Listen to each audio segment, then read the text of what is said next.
Good morning students.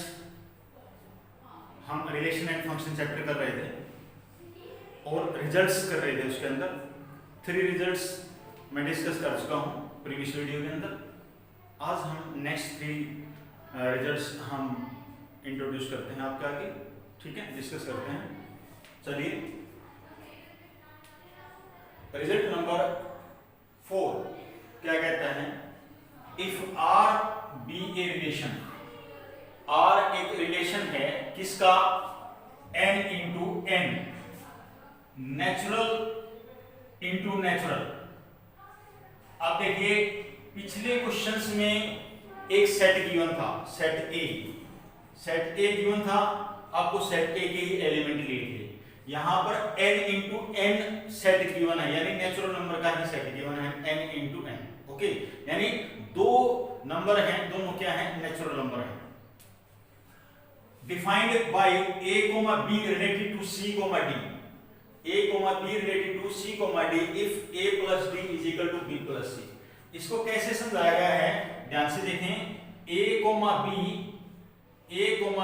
related c, d, इसको इस तरह से डिफाइन किया गया है कि जो इस ऑर्डर्ड पेयर का फर्स्ट एलिमेंट और सेकंड ऑर्डर्ड पेयर का लास्ट एलिमेंट, भाई फर्स्ट ऑर्डर्ड पेयर का first element, second ordered pair का सेकंड एलिमेंट ऐड कर दिया, is equal to second element of first order and first element of second order add किया है, यानी b plus c add किया है। आपको मेरी बात समझ में आ गई? यानी ये रिलेशन गिवन है, इसके अंदर ये रिलेशन गिवन है a, b related c, d, a plus d is equal to b plus c। इसका फर्स्ट एलिमेंट इसका सेकंड एलिमेंट ऐड किया है, इसका सेकंड एलिमेंट इसके फर्स्ट एलिमेंट के साथ ऐड किया है। क्लियर है बेटे? क्लियर सभी को? ओके, मेरा फंक्शन समझ में लीजिए। इस फंक्शन होगा now I am taking where a, b, c, d belongs to natural number. a b c d जो हो क्या है? नेचुरल नंबर है। So that r is an equivalence relation. तो आपको r इक्विवेलेंस रिलेशन प्रूव करना है। तो वही बातें दोबारा फिर रिपीट हो रही है बेटे। इक्विवेलेंस रिलेशन प्रूव करने के लिए मेरा relation reflexive, symmetric and transitive होना चाहिए। ओके, तो वन बाय वन हम प्रूव करते हैं। पहले देखते हैं रिफ्लेक्सिव रिलेशन।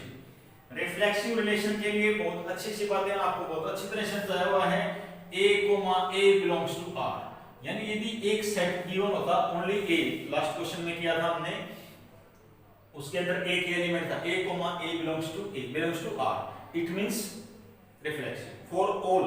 यहां लिखना होता है for all a belongs to set जो गिवन है, उस सेट के सभी एलिमेंट्स डबलेट फॉर्म में होने चाहिए, वही मेरी रिफ्लेक्सिव होती है। नाउ स्टूडेंट्स, इस स्टेप में क्या करने वाला है हम? a, b related to a, b, क्योंकि ऑर्डर्ड पेयर ही ऐसा लेना है, क्योंकि लिखा हुआ ना n इंटू n फॉर्म में। एक नेचुरल नंबर ये, एक और नेचुरल नंबर साथ में लेना है। इस तरह से एक ऑर्डर्ड पेयर बनाना है जो रिलेटेड होगा उसी ऑर्डर्ड पेयर से। क्लियर है? यही मेरा रिफ्लेक्सिव होगा।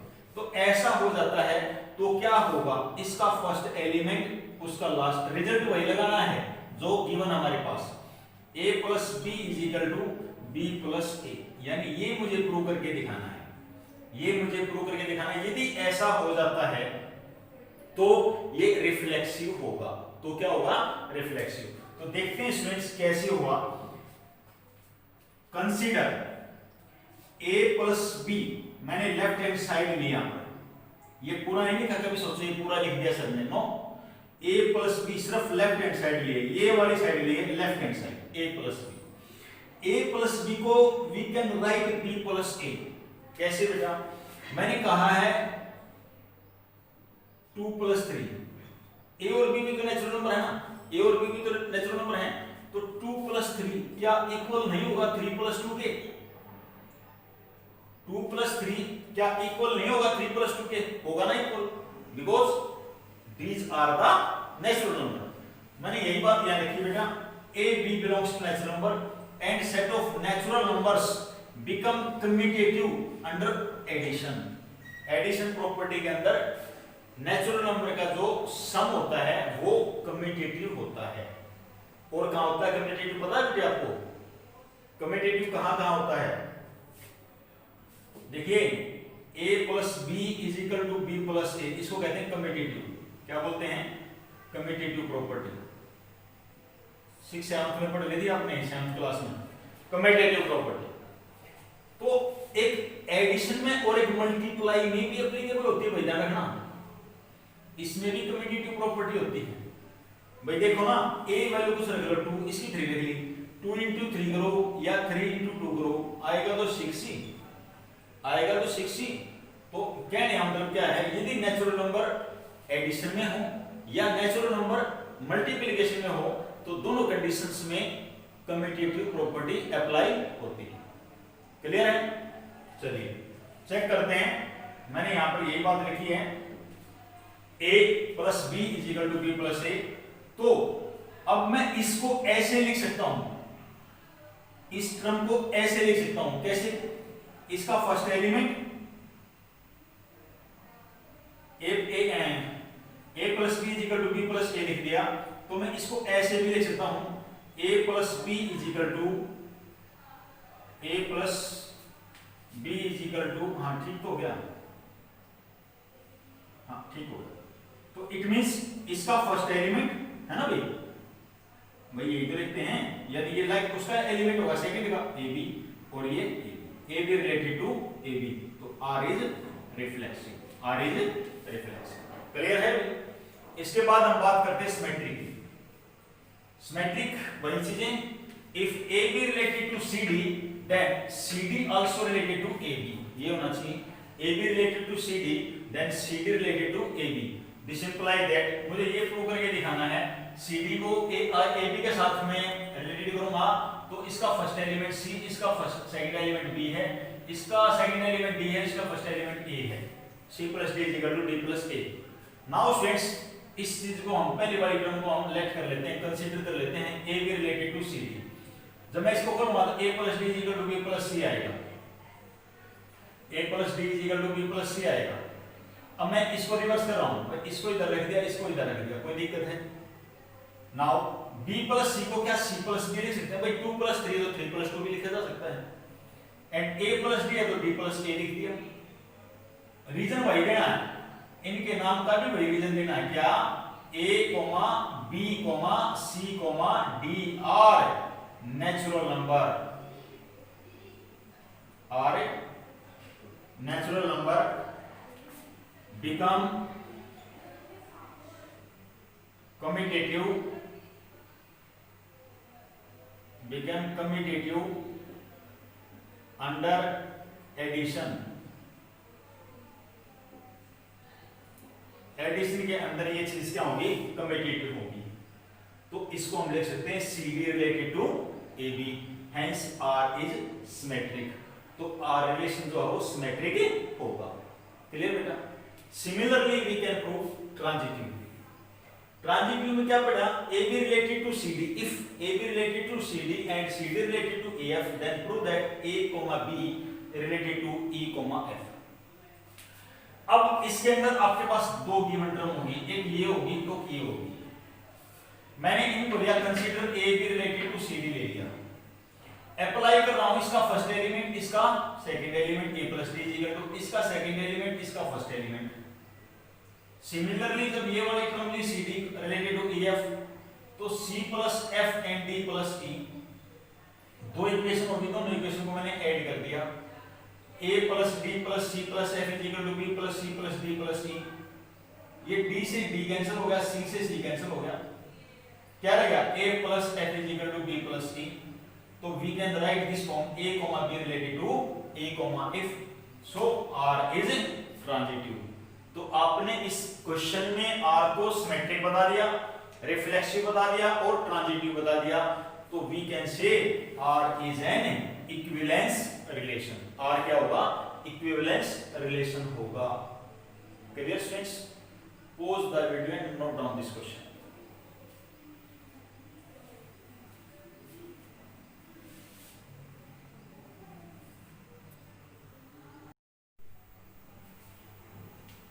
चलिए स्टूडेंट्स हम बात करते हैं एक क्वेश्चन की।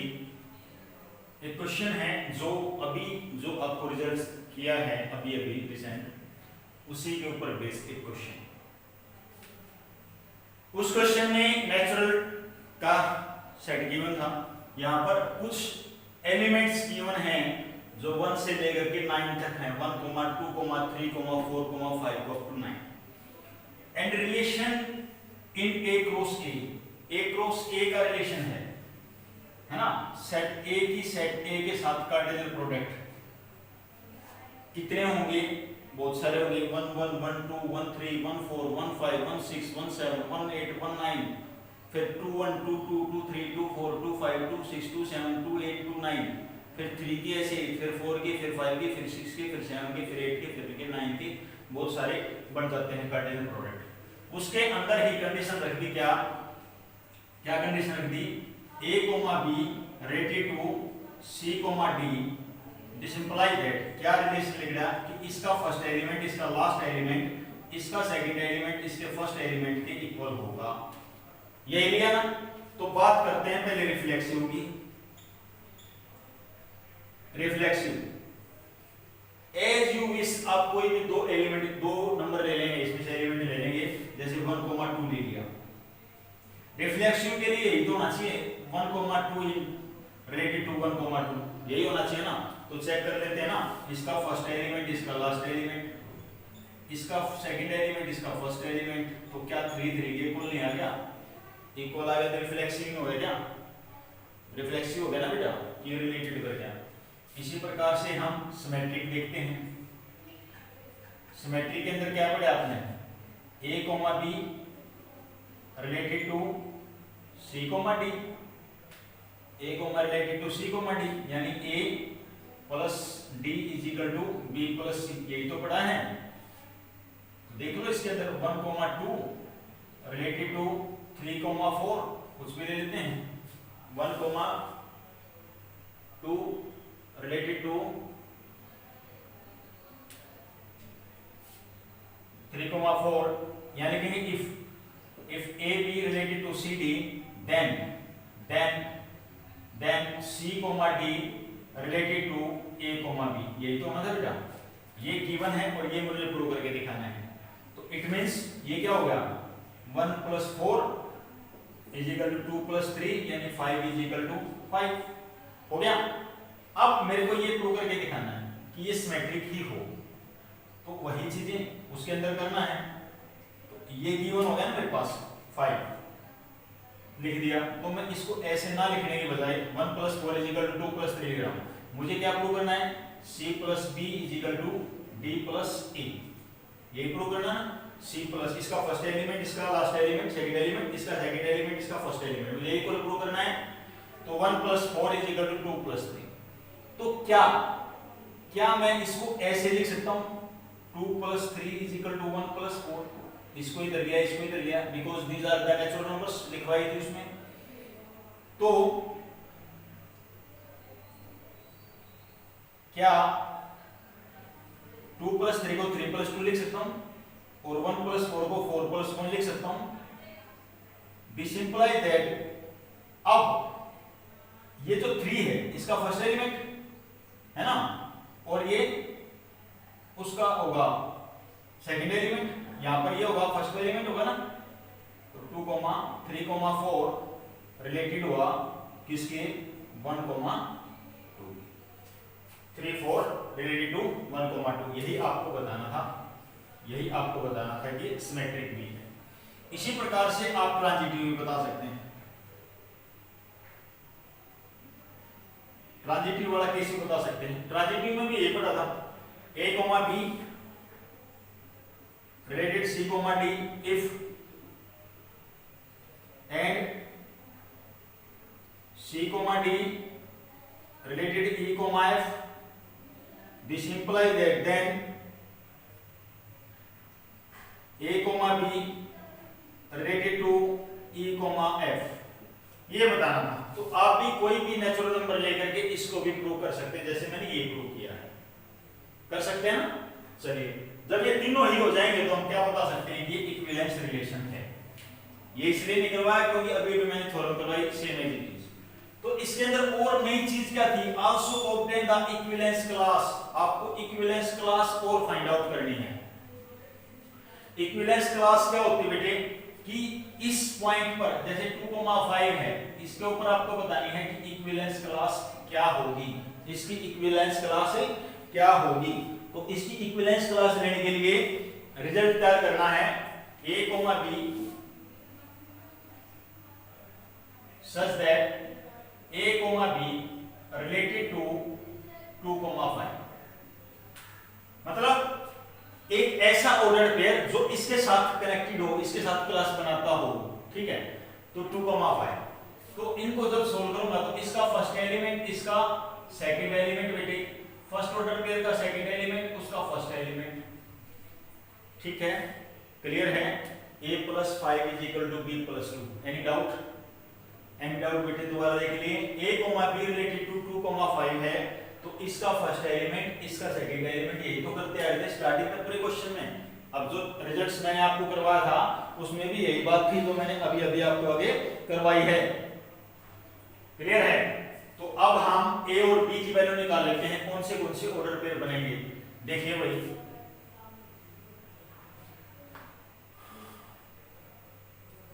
इसको क्या होगा, a - b = 2 - 5 - 3 लिख सकते हैं,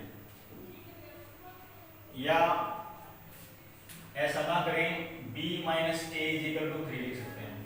यानी एक एलिमेंट b और a ऐसे लेने हैं कि जिनका डिफरेंस क्या हो 3, तो क्या 1,4 बन सकता है, a1 b4 1,4, इसको ट्रू करेगा। और कैसे बन सकता है, 2,5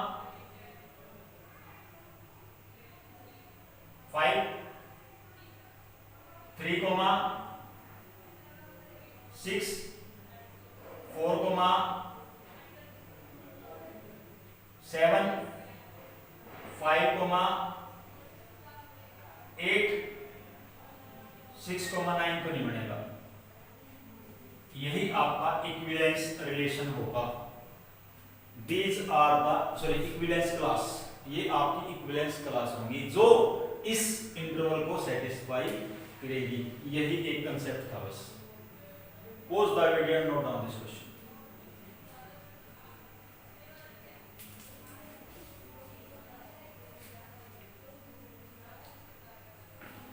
वन रह गया, 6,9 रहेगा भैया, 6,9 भी आएगा, 9 तक है ना, हमने सोचा 8 तक है, 9 तक 6,9 भी इक्विवेलेंस क्लास के अंदर आएगा। ये रिजल्ट होगा, क्लियर स्टूडेंट्स।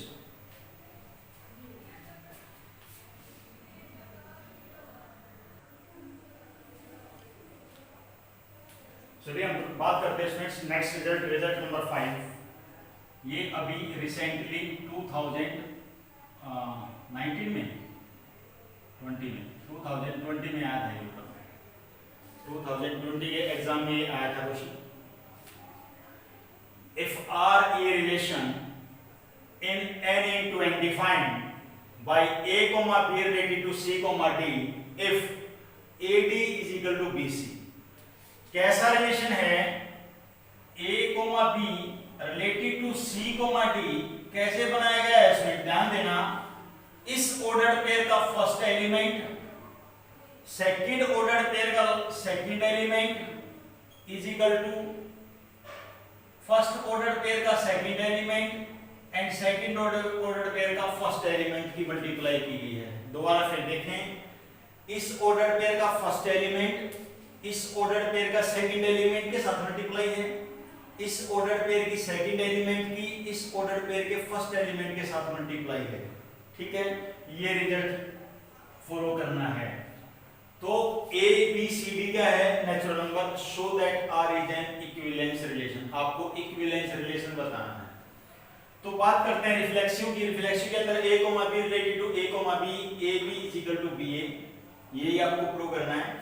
तो मैं इस ab को लेफ्ट हैंड साइड को ab कंसीडर कर लेता हूं, left hand side is equal, left hand side क्या है मेरे पास ab को मुझे ba के इक्वल करना है, तो ab को मैं ba लिख सकता हूं। क्यों लिख सकता हूं, यहां तो प्रूव करना है, ये मैं लिख रहा हूं।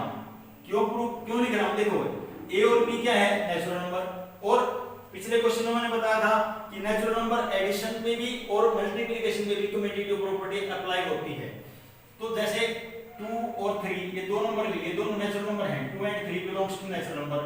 तो 2,3 रिलेटेड टू 3,2 ये रिफ्लेक्सिव की बात करता हूं, 2,3 रिलेटेड टू 3,2 होगा। तो यानी इसके फर्स्ट एलिमेंट की मल्टीप्लाई इसके सेकंड एलिमेंट के साथ, ये ना बेटा, सॉरी 2,3 लिखना है यहां पर भी, सेम ऑर्डर पे होना चाहिए ना। हाँ, इसके फर्स्ट एलिमेंट की इसके सेकंड ऑर्डर के एलिमेंट के साथ, या इसके सेकंड एलिमेंट की इसके फर्स्ट के साथ। तो क्या दोनों इक्वल नहीं आ रही? दोनों इक्वल नहीं आए क्या? तो हम कह सकते हैं a b is equal to b a and set of natural number become commutative under a multiplication. तो A B related to b a, hence R is a reflexive, hence R is a reflexive. Okay students, now अब हम बात करते हैं symmetric की। Symmetric के लिए क्या करना है? If A B related to C D, A B related है सी डी से, तो सी डी भी रिलेटेड होना चाहिए ए बी से। तो C B related to A B का मतलब सी की बी के साथ मल्टीप्लाई, डी की ए के साथ मल्टीप्लाई, ये मेरे को दिखाने थी। तो A B related to C D लिख दिया मैंने, या गिवन मान लिया। तो इसका ए, इसकी D, A D is equal to B C, A D is equal to B C. तो बी सी इधर भी तो लिख सकते हैं, B C is equal to A B लिख दिया, क्या प्रॉब्लम आ गई इसमें? लिख सकते हैं, रीजन दोगे बकायदा, A B C D belongs to N and set of natural number become the commutative. तो BC है तो CB भी लिख सकते हैं भाई, BC है तो CB भी लिखेंगे, अभी तो बताया कम्यूटेटिव प्रॉपर्टी। AD है तो DA भी लिखेंगे, पर्टिकुलर रीजन दोगे आप, ये रीजन दोगे उसमें। तो CB जब DA के इक्वल आ गया तो हम लिख सकते हैं C, D related to A, B R is symmetric. Now बात करते हैं ट्रांजिटिव केस की। ट्रांजिटिव में AB related to CD and CD related to EF। AB जो है CD से रिलेटेड है, CD EF से रिलेटेड है, देन AB इसका first AB related to EF भी होना चाहिए, ये मुझे प्रूव करना है। देखिए बेटा, गिवन क्या है मेरे पास? AB related to CD is equal to AD is equal to BC होगा, CD related to EF CF is equal to DE होगा। आपकी 2 इक्वेशंस होगी। आपका जो फंक्शन है वो मल्टीप्लिकेशन में है, तो मैंने फर्स्ट और सेकंड की मल्टीप्लाई कर दी, AD multiply CF, BC multiply DE। तो आप देखेंगे यहाँ पर C यहाँ पर भी है और C यहाँ पर भी कैंसिल हो गया, D इधर भी है लेफ्ट साइड में, D राइट में भी कैंसिल हो गया। तो मेरे पास क्या बचा? AF किसके इक्वल आ गया? BE के इक्वल आ गया। जब AF BE के इक्वल आ गया तो AB इसका फर्स्ट एलिमेंट ये वाला AB रिलेटेड टू EF लिख सकते हैं। तो R इज क्या हुआ? ट्रांजिटिव। तो ये मेरा जो रिलेशन है वो रिफ्लेक्सिव भी होगा, सिमेट्रिक भी होगा, ट्रांजिटिव भी होगा। तो this so that hence R is an equivalence relation. तो आपका रिलेशन क्या होगा? इक्विवेलेंस होगा। Clear students? Similar same question है, उसमें एडिशन था, इसमें मल्टीप्लिकेशन है। Pose the video and note down this question.